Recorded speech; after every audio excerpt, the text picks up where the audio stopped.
कुछ दिन पहले की ये बात है। मैं मेरी मौसी के साथ एक कार्यक्रम में गया था जहां मेरी मुलाकात एक महिला से हुई। मेरी मौसी से मुझे उसके बारे में काफी कुछ पता चला और सच मानिए उसे सुनकर मेरी आंखें भर आईं। आप भी पढ़िए क्या है उस बेचारी की कहानी। वह सिर्फ 17 साल की थी जब उसकी शादी एक ऐसे आदमी से करा दी गई जो उससे लगभग 14 साल बड़ा था।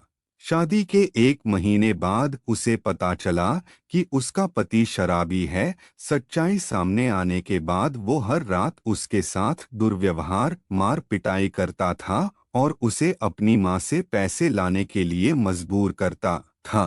जब वो इनकार करती तो लोहे की रॉड से उसे पिटता। उसने कई बार अपनी माँ को इन तकलीफों के बारे में बताया, लेकिन उसकी माँ ने कहा यह हर घर की समस्या है और तुम्हें इसे खुद ही ठीक करना होगा या इसको सहन करना होगा। उसकी सास उसके पति से भी बदतर थी और उसे केवल 2 समय का भोजन देती थी और उसे सफाई, कपड़े धोने आदि जैसे सभी प्रकार के काम करने के लिए मजबूर करती थी। कुछ महीने बाद जब वह गर्भवती हो गई तो उसके परिवार वालों ने कहा कि अगर तुमने लड़की को जन्म दिया तो तुम्हें यह घर छोड़ना पड़ेगा। दुर्भाग्य से उसने एक लड़की को जन्म दिया। वह दिन उसकी जिंदगी का सबसे बुरा दिन था और उन्होंने उसे बुरी तरह पीटा और घर छोड़ने के लिए मजबूर कर दिया। ऐसे में कोई क्या करेगा। उसने आत्महत्या के बारे में सोचा, लेकिन उस बच्ची के चेहरे ने उसे रोक दिया। वह जानती है कि उसे अपनी बच्ची को सफल बनाने के लिए कड़ी मेहनत करनी होगी। उसने अपनी सोने की बालियां बेच दीं और एक पेपर कैरी बैग फैक्ट्री में नौकरी करने लगी, जहां उसे सिर्फ 150 रुपये 2000 कैरी बैग बनाने के लिए मिलते थे। उसे रोजाना कम से कम 8 से 9 घंटे काम करना पड़ता था।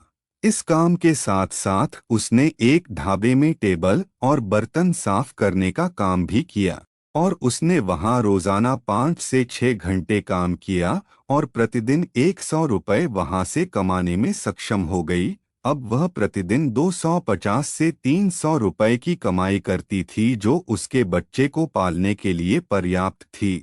लेकिन कुछ महीनों बाद उसे पीठ संबंधी कुछ समस्याओं का सामना करना पड़ा और इससे वह कमजोर हो गई। इस समस्या के बाद उसे सफाई की नौकरी छोड़नी पड़ी और खिलौनों की फैक्ट्री में मजदूर के तौर पर काम करना शुरू कर दिया।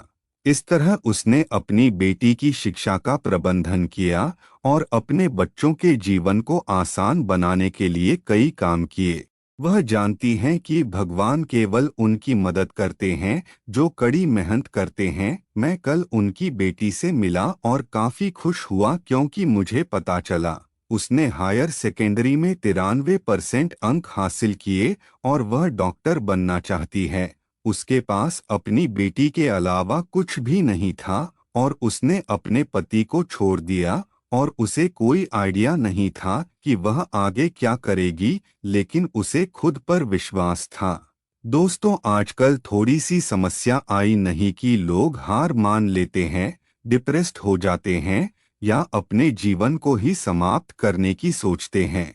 हमें इस स्ट्रॉन्ग महिला के जीवन संघर्ष से प्रेरणा लेनी चाहिए और इस बात को स्वीकार करना चाहिए कि संघर्ष ही असली जीवन है। ये वीडियो अच्छा लगा है तो चैनल को सब्सक्राइब करें।